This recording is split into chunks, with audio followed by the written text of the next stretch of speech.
Hats off U, ഒന്നും പറയാനില്ല. പൊളിയാണ്, നിങ്ങളൊരു വല്ലാത്ത മനുഷ്യരാണ്. 1899 ഡേവിഡ് ഡെബാർ ബ്യൂക്ക് എന്ന് പറയുന്ന മനുഷ്യനാണ് ബ്യൂക്ക് എന്ന് പറയുന്ന വാഹന നിർമ്മാണ കമ്പനിക്ക് തുടക്കം കുറിച്ചത് എന്ന് പറയാം. ഇപ്പം നമ്മളുള്ളത് ദുബായിലെ മെഡോസ് എന്ന് പറയുന്ന സ്ഥലത്താണ്. അവിടെ വെച്ച് നമ്മൾ പരിചയപ്പെടുത്താൻ പോകുന്നത് ബ്യൂക്ക് എന്ന് പറയുന്ന വാഹന നിർമ്മാണ കമ്പനിയുടെ സ്കൈലാർക്ക് എന്ന് പറയുന്ന മോഡലിനെ കുറിച്ചാണ്. എല്ലാ കൂട്ടുകാർക്കും നമ്മളുടെ പുതിയൊരു വീഡിയോയിലേക്ക് ഹൃദ്യമായ സ്വാഗതം.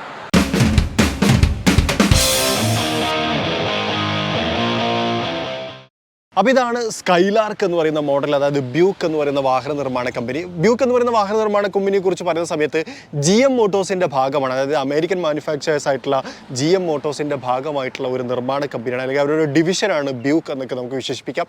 ഈ വാഹനത്തിന് ചില പ്രത്യേകതയുണ്ട്. അതായത് ഇപ്പോൾ നമ്മൾ കണ്ടുകൊണ്ടിരിക്കുന്ന ഈ വാഹനം ചില ഇംഗ്ലീഷ് സിനിമകളിലൊക്കെ വന്നിട്ടുള്ള മോഡലാണ്. നമ്മൾ നേരത്തെ BMW i7 പരിചയപ്പെട്ട അതേ ഓണർ തന്നെയാണ് ഈ വാഹനം. അപ്പോൾ അത് ആ സമയത്ത് നമുക്ക് അദ്ദേഹത്തോട് ചോദിക്കാം എന്നതാണ്. ശരിക്കും ഇതൊരു പോണി കാറാണ്, അതുപോലെ തന്നെ ഒരു അമേരിക്കൻ മസിൽ കാറാണ്. പഴയൊരു വിൻറ്റേജ് ഡോഡ്ജൊക്കെ കാണുന്ന ഒരു ഫീലോട് കൂടി നമുക്ക് കാണാൻ കഴിയും. മാത്രമല്ല ഡ്യുവൽ ചേംബർ ആയിട്ടുള്ള ഹെഡ് ലാമ്പ് യൂണിറ്റുകൾ ഇവിടെ കൊടുത്തിട്ടുണ്ട്. അതുപോലെ തന്നെ ആ ഒരു മസിൽ സ്റ്റീൽ ബമ്പർ യൂണിറ്റുകൾ, ബാഡ്ജിങ്, അതുപോലെ തന്നെ നോസ് ഇങ്ങോട്ട് ഫ്രണ്ടിലേക്ക് തള്ളി നിൽക്കുന്നു. അതിനകത്ത് നമുക്കൊരു എയർ ഇൻടേക്ക് സിസ്റ്റം കാര്യങ്ങളൊക്കെ കൊടുത്തിട്ടുണ്ട്. അതായത് ഒരു നോസ് കറക്റ്റ് 2 നോസ് ഭാഗമൊക്കെ ഉള്ള പോലെ. അതുപോലെ തന്നെ ആ ഒരു ഹുഡ് ഡീക്കേഴ്സും കാര്യങ്ങളൊക്കെ നല്ല രസമുണ്ട്. നീളമുള്ള ഹുഡാണ്. ഈ വീലിൻ്റെ കേസിൽ പറഞ്ഞു കഴിഞ്ഞാൽ ഇവരിത് ചേഞ്ച് ചെയ്തിട്ടുണ്ട്. സ്റ്റോക്ക് വീൽ ഇതല്ല, അത് ആ ഒരു സിനിമയ്ക്ക് വേണ്ടി ഇവർ ചേഞ്ച് ചെയ്താണെന്നുള്ളതാണ്. അതുപോലെ തന്നെ സൈഡ് വ്യൂ മിറർ ഇവിടെ കാണാൻ കഴിയും. കൺവേർട്ടബിൾ ആണ്, അതുകൊണ്ട് തന്നെ റൂഫ് ഇപ്പം ഓപ്പൺ ആക്കിയിട്ടേക്കുന്നു. ബാക്കിലേക്ക് വരുന്ന സമയത്ത് നീണ്ട ഒരു ടെയിൽ ഭാഗം കാണാം. സ്കൈലാർക്ക് കസ്റ്റം എന്ന് പറയുന്ന ഒരു ബാഡ്ജിങ്, ബ്യൂക്കിൻ്റെ ഒരു ബാഡ്ജിങ്. ടെയിൽ ലാമ്പിലേക്ക് വന്നു കഴിഞ്ഞാൽ അത് കൊണ്ട് ഒരു ഷാർപ്പ്നെസ്സിൽ അത് എല്ലാ ഭാഗത്തും നോക്കിക്കഴിഞ്ഞാൽ നമുക്ക് കാണാൻ കഴിയും. ഒരു ഷാർപ്പ് ഡിസൈൻ എലമെൻറ്റുകൾ നമുക്ക് ഇതിനകത്ത് കാണാൻ കഴിയുന്നുണ്ട് എന്നുള്ളതാണ്. ഇനി അകത്തേക്ക് വന്നു കഴിഞ്ഞാൽ ഇതൊരു 4 സീറ്ററാണ്, 2 ഡോർ വാഹനമാണ്. ഇപ്പോൾ നമ്മൾ കണ്ടുകൊണ്ടിരിക്കുന്ന ഏറെക്കുറെ സെക്കൻഡ് ജനറേഷൻ ആണ് എന്ന് പറയാം. ഇതിൻ്റെ ഇൻറ്റീരിയറിലേക്ക് വരുന്ന സമയത്ത് ഡോർ ഹാൻഡിൽസിന് ഇവിടെ കാണാം. ഇതാണ് ഡോർ ലോക്ക് അൺലോക്ക്. അതുവഴി നമുക്ക് അകത്തേക്ക് കയറാൻ പറ്റും എന്നുള്ളതാണ്. ലെതർ സീറ്റുകളാണ് വരുന്നത്. ആ ഒരു കുഷ്യൻ ടൈപ്പും കാര്യങ്ങളൊക്കെ നമുക്ക് ഇതിനകത്ത് കാണാം. ബാക്കിലും 2 ആളുകൾക്ക് ഇരിക്കാം. അതുപോലെ തന്നെ ഈ ഒരു സെൻറ്റർ ടണലൊക്കെ നല്ല ഭംഗിയുണ്ടല്ലോ, അതിനൊരു യുണീക്ക്നെസ് ഫീൽ ചെയ്തു എനിക്ക്. ഇനി നമ്മൾ അകത്തേക്ക് വന്നു കഴിഞ്ഞാൽ ഇതാണ് സ്റ്റിയറിംഗ് വീല്, ബ്യൂക്കിൻ്റെ ലോഗോ കാര്യങ്ങളൊക്കെ കൊടുത്തിട്ടുണ്ട്. അതുപോലെ തന്നെ ഡാഷ് ബോർഡ്, മീറ്റർ കൺസോൾസും കാര്യങ്ങളൊക്കെ നമുക്കവിടെ കാണാം. ഒരു AC വെൻറ്റും ഇവിടെ കാണാം. രസല്ലേ, ഇൻട്രസ്റ്റിംഗ്. അതുപോലെ ഇത് ഓട്ടോമാറ്റിക്കാണ്, അതുകൊണ്ട് തന്നെ പെഡൽസ് 2 ഉള്ളൂ. പക്ഷേ ഈ ഓട്ടോമാറ്റിക് സിസ്റ്റം അല്ല ഇതിന് ശരിക്കുള്ളത്. ഈ ബട്ടൺസ് കാര്യങ്ങളൊക്കെ ഇവർ ഈ ഒരു മൂവിക്ക് വേണ്ടി വെച്ചതാണെന്നാണ് പറയപ്പെടുന്നത്. അതുപോലെ തന്നെ ഈ ഒരു ഭാഗത്ത് ഈ TV ഇതൊക്കെ അവർ ആ മൂവിക്ക് വേണ്ടി ചെയ്തായിരുന്നു. എനിക്ക് തോന്നുന്നു റിയൽ ആയിട്ടുള്ള ഇതിനകത്ത് അങ്ങനെ ഒരു TV ഇല്ല എന്നുള്ളതാണ്. മ്യൂസിക് സിസ്റ്റം എക്സ്ട്രാ വെച്ചതാണെന്ന് ഞാൻ പ്രതീക്ഷിക്കുന്നു, കാരണം കെൻവുഡ് ആണ് ഇതിനകത്തുള്ളത്. ഇവിടെ നമുക്കൊരു സോക്കറ്റ് കാണാം, ഇത് സിഗരറ്റ് എത്തിക്കാനുള്ളതാണ്. യെസ്, ഇൻട്രസ്റ്റിംഗ് അല്ലേ, നല്ല രസമുണ്ട്. ഫുള്ളി ലെതർ റാപ്പിഡാണ്, ഇവിടെയൊക്കെ ലെതർ റാപ്പിഡായിട്ടാണ് കൊടുത്തിട്ടുള്ളത്. ഇതൊക്കെ ലെതർ റാപ്പിഡാണ്. ഡാഷ്ബോർഡ് അങ്ങനെ വലിയ സൈസൊന്നുമില്ല, ചെറിയൊരു ഡാഷ്ബോർഡ് യൂണിറ്റ് കാര്യങ്ങളൊക്കെ അതിന് ഇതൊക്കെ നമുക്കിവിടെ കാണാം.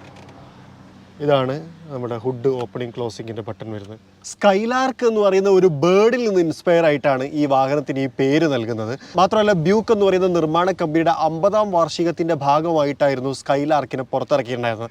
ഈ വെൽവെറ്റ് കാർപ്പറ്റ് ഉണ്ടല്ലോ, ഫുള്ളി വെൽവെറ്റ് ആയിട്ടുള്ള കാർപ്പറ്റ്, അതുപോലെ തന്നെ പവർ വിൻഡോ, അതുപോലെ പവർ ബ്രേക്ക്, FM റേഡിയോ തുടങ്ങിയിട്ടുള്ള കാര്യങ്ങളൊക്കെ ആദ്യമായിട്ട് വന്നിട്ടുണ്ടായിരുന്നത് ബ്യൂക്കിലായിരുന്നു, അതായത് ഈ ഒരു സ്കൈലാർക്കിലായിരുന്നു. അന്നത്തെ കാലത്ത് അതൊക്കെ ഭയങ്കര പുതുമയുള്ളൊരു കാര്യം കൂടിയായിരുന്നു എന്നുള്ളത് ഈ ബ്യൂക്കിനെ കുറിച്ച് പറയുന്ന സമയത്ത് ചേർത്ത് പറയേണ്ട ഒരു കാര്യമാണ്. അപ്പോൾ നൂറുക്ക, വെൽക്കം ടു അവർ ചാനൽ വീണ്ടും. ഓക്കെ, നൂറുഖാൻ്റെ തന്നെയാണ് ഈ വാഹനം അല്ലേ? ഇത് കളക്ട് ചെയ്യുന്നതിന് പിന്നിൽ എന്തെങ്കിലും റീസൺ ഉണ്ടായിരുന്നോ? ഇത് ഈ പറഞ്ഞതുപോലെ ഒരു മൂവിയിലുള്ള കാറായിരുന്നു, ഇംഗ്ലീഷ് മൂവിയിലുള്ള. ആ മൂവിയുടെ പേരെന്തായിരുന്നു? Storm the yard. Storm the yard, yes.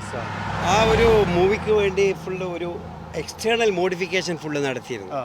അപ്പോൾ അത് ആ മൂവി ഞാൻ കാണാനിടയായപ്പോൾ ഇതിനോടുള്ള ഒരു അട്രാക്ഷൻ തോന്നി. പിന്നെ ഇത് എങ്ങനെയെങ്കിലും എൻ്റെ കയ്യിൽ വരണം എന്നുള്ളൊരു ആഗ്രഹം ഉണ്ടായി. അതിൻ്റെ പിന്നാലെ പോയി ഇതും സ്വന്തമാക്കി എന്നുള്ളതാണ്. ഇത് US ഇന്റർനാഷണൽ ബൈയിങ് ആണല്ലേ? അല്ല, ഇങ്ങനത്തെ കാറൊന്നും ഇവിടെ കിട്ടില്ല, റയറായിട്ടുള്ളത് ഇവിടെ കിട്ടില്ല, UAE ഇല്ലല്ലോ. ഇതിന്റെ ഹുഡ് ഓപ്പൺ ആക്കുന്ന ഒരു പ്രത്യേക സ്റ്റൈലാണല്ലേ? യെസ്, അത് ഓട്ടോമാറ്റിക് ആണ്. ജസ്റ്റ് ഒരു ബട്ടൺ അത് പ്രസ് ചെയ്ത് കഴിഞ്ഞാൽ ഓപ്പൺ ആവും. പക്ഷേ ഇവർ ഈ സിനിമയ്ക്ക് വേണ്ടിയിട്ട് ഇത് ഒരുപാട് മാറ്റിയിട്ടുണ്ട്. ഷേപ്ഡ് ഡോർ ആണ്, നോ ഹാൻഡിൽ. അതെ അതെ, ഹാൻഡിൽ കാണാനില്ല. ഹാൻഡിൽ അകത്തുനിന്ന് ഓപ്പൺ ആക്കണം. ഹാൻഡിൽ അകത്ത് അല്ല, ഇത് റിമോട്ട് ഉണ്ട്. റിമോട്ട് വെച്ചാണ്. ഓ, അങ്ങനെ ഉണ്ട്. റിമോട്ടിൽ വെച്ച് നോക്കാം. പിന്നെ ഇവിടെ നമുക്ക് ഇത് ഓപ്പൺ ആക്കാൻ ഇതിനുള്ളിലൂടെ കയ്യിലിട്ടിട്ട്, ഇത് സാധാരണ നമ്മളെ പണ്ടത്തെ കാറൊക്കെ ഓപ്പൺ ആക്കുന്ന പോലെ തന്നെ ഇതിന്റെ ഒറിജിനൽ സിസ്റ്റം ആണ്. ഇവിടെ ഒരു ലിവർ ഉണ്ട്. ആ ലിവർ വലിക്കുമ്പോൾ ഇത് അൺലോക്ക് ആവും. ഇതിനെ പൊക്കാം. എന്നിട്ട് ഇങ്ങനെ പൊക്കി. പിന്നെ ഇത് നമ്മൾ മുമ്പത്തെ അംബാസഡർ ഒക്കെ കണ്ടിട്ടില്ലേ, അതുപോലെ വെച്ചിട്ടുള്ള. ഇതിന്റെ എഞ്ചിനൊക്കെ ഒറിജിനൽ തന്നെയാണ്. 430 എഞ്ചിൻ. 430 എഞ്ചിനാണ് വരുന്നത്. ഓക്കെ, ശരിക്കും ആ ഒരു പഴയ എൻജിൻ ഫുള്ളൊരു നേക്കിഡ് എൻജിൻ പോലെ നമുക്ക് കാണാൻ പറ്റും. കവറൊന്നും ഇല്ലാത്ത അടിപൊളി. ശരിക്കും എത്ര വയസ്സായിട്ടുണ്ടാവും ഇതിന്? ഇതിനും UAE ദിനത്തിൽ പറയുകയാണെങ്കിൽ 200,000 അടുത്ത് ദിർഹംസ് ആയിട്ടുണ്ട്. 200,000, 2 ലക്ഷം ദിർഹം. 2 ലക്ഷം. മെയിൻ്റനൻസ് ഒക്കെ എങ്ങനെയാ അപ്പോൾ? മെയിൻ്റെനൻസ് ഹെഡേക്ക് ആണ്. ഇവിടെ ആളുകളുണ്ട്, പക്ഷേ പാർട്സ് ഒക്കെ പുറത്തുനിന്ന് കൊണ്ടുവരണം. പുറത്തുനിന്ന് കൊണ്ടുവന്ന് ഇപ്പം തന്നെ ഇതിന് ചെറിയൊരു ഫ്ലോട്ട് വാൾവിൻ്റെ ഒരു ഇതുണ്ട്. ഫ്യൂവൽ ഗേജ് കറക്റ്റായിട്ട് കാണിക്കുന്നില്ല.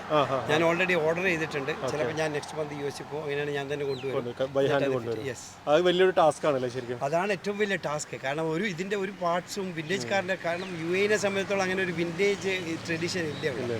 എന്തുണ്ടെങ്കിലും പുറത്തുനിന്ന് കൊണ്ടുവരിക എന്നുള്ളതാണ്. ഇവിടെ ഒന്നും ലോക്കലായിട്ട് കിട്ടില്ല. അല്ല, വേറെ കാര്യം ചോദിക്കട്ടെ, ഇപ്പം നൂറുക്കെതിട്ട് പുറത്തൊക്കെ പോകുമല്ലോ, അപ്പോൾ ആൾക്കാരൊക്കെ ചോദിക്കും അത് വിൽക്കണോ, നിങ്ങൾ കൊടുക്കുന്ന? അത്യാവശ്യം ചോദിക്കാറുണ്ട്, പക്ഷേ ചില ആളുകൾക്ക് ചോദിക്കാൻ മടിയാവും. കാരണം അവർക്കറിയാം ഇങ്ങനത്തെ കാർ ഉപയോഗിക്കുന്ന ആൾ വിൽക്കാൻ വേണ്ടി അപ്പോൾ ഇൻഡയറക്റ്റ് ആയിട്ട് ചോദിക്കും. അപ്പോൾ വലിയൊരു വില പറഞ്ഞു കഴിഞ്ഞാൽ അവർ തന്നെ അസ്സലാം വലൈക്കും കൊടുക്കാൻ താല്പര്യമില്ലാത്തതുകൊണ്ട് വലിയൊരു വില പറഞ്ഞു കഴിഞ്ഞാൽ പിന്നെ അടിപൊളി. അപ്പോൾ എന്തായാലും താങ്ക് യു സോ മച്ച്. പിന്നെ അതുപോലെ തന്നെ ഒരു വണ്ടി കൂടി ഉണ്ട്, കോർവെറ്റ്. പക്ഷേ അത് നമ്മളിപ്പം ഫീച്ചർ ചെയ്യുന്നില്ല. അടുത്ത തവണ ഞങ്ങൾ വരുമ്പോൾ കോർവെറ്റ് തീർച്ചയായിട്ടും. അപ്പോഴേക്ക് വേറെയും വണ്ടി ഉണ്ടാവും എന്നാണ് ഞാൻ പ്രതീക്ഷിക്കുന്നത് നൂറുക്കാൻ്റെ ഗാരേജിൽ. വണ്ടി ഒരുപാടുണ്ട്.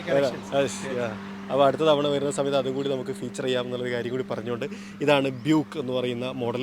ശരിക്കും സ്കൈലാർക്ക് എന്ന് പറയുന്ന പക്ഷിക്ക് ഒരു പ്രത്യേകത കൂടിയുണ്ട്. ആകാശത്ത് വെച്ച് പാട്ട് പാടുന്നൊരു പക്ഷിയാണ് കേട്ടത്. ആ പക്ഷിയിൽ നിന്ന് ഇൻസ്പയർഡ് ആയിട്ടാണ് ഈ പേരിട്ടതെന്നാണ് അവർ പറയുന്നത്. ഇതിന്റെ മോഡലിന്റെ ഫുൾ പേര് ബ്യൂക്കാണ്. മെയിൻ കമ്പനി ജനറൽ മോട്ടോഴ്സിന്റെ. അതിന്റെ വേറൊരു മോഡലാണ് സ്കൈലാർക്ക് കസ്റ്റം കൺവേർട്ടബിൾ എന്നാണ് ഈ വണ്ടിയുടെ full. Skylark custom convertible means ഇത് പിന്നെ ഏതോ ഒരു ഇതിലൊക്കെ ഉണ്ട് അല്ലേ? ഇത് ഒരു വാമ്പയർ ഡയറീസ് എന്ന് പറഞ്ഞ ഒരു സീരിയൽ ഒരു മൂവിയുണ്ട്. അപ്പോൾ ആ മൂവി ഇതൊക്കെ കണ്ട്. അല്ല, വേറെ കാര്യം പറയാനുള്ള വെച്ച് കഴിഞ്ഞാൽ ഇതേ മോഡലല്ല കേട്ടോ ആ മൂവിയിലുള്ളത്, ഇതേ കാറാണ് അല്ലേ? Same car, particular car. അതായത് അവർ അതിന് വേണ്ടി മാറ്റിയിട്ടുള്ളതാണ് ഈ കാണുന്നതൊക്കെ. they spent $100,000 to modify this. Oh, change ചെയ്യാൻ വേണ്ടി. അടിപൊളി. പിന്നെ വേറൊരു കാര്യം കൂടി പറയാട്ടോ, നമ്മൾ ഐസെറ്റിൻ്റെ വീഡിയോ നിങ്ങൾ കണ്ടിട്ടുണ്ടായിരിക്കും. പക്ഷേ നൂറുക്കാൻ്റെ മറ്റൊരു പ്രത്യേകത, ഞാൻ ആ ഷൂട്ട് കഴിഞ്ഞതിന് ശേഷം നൂറുക്ക് എനിക്ക് കാണിച്ചു തന്നെ, അതിൻ്റെ ഡ്രോയിങ്, അതുപോലെ തന്നെ അത് പണ്ട് ഉപയോഗിച്ചിരുന്ന ആൾക്കാരുടെ ഫോട്ടോസ് അല്ലേ, അതൊക്കെ കളക്ട് ചെയ്ത് വെച്ചത് എൻ്റെ ഒരു ഹോബിയാണ്. അതായത് ആ കാറുമായിട്ട് റിലേറ്റഡ് അതിൻ്റെ പിന്നെ മാനുവൽസ് എല്ലാം ഒറിജിനൽ ഉണ്ട്. അതിൻ്റെ എല്ലാ റെക്കോർഡും അത് പൊളിച്ച്. അതായത് എത്ര ഓണേഴ്സ് അതിന് മുമ്പുണ്ടോ അവരുടെ എല്ലാ ഡീറ്റെയിൽസും ഈവൻ അവരുടെ ഫോട്ടോ, അതിന്റെ പിന്നാലെ നടന്ന് മാക്സിമം എന്തൊക്കെ കളക്ട് ചെയ്യാൻ പറ്റും അതൊക്കെ കളക്ട് ചെയ്ത് വെച്ചിട്ടുണ്ട്. അതായത് കേവലം ഒരു കാറ് മാത്രമല്ല, ഒരു സംസ്കാരം ഒന്നാകെ കളക്ട് ചെയ്ത് വെച്ചേക്കണം.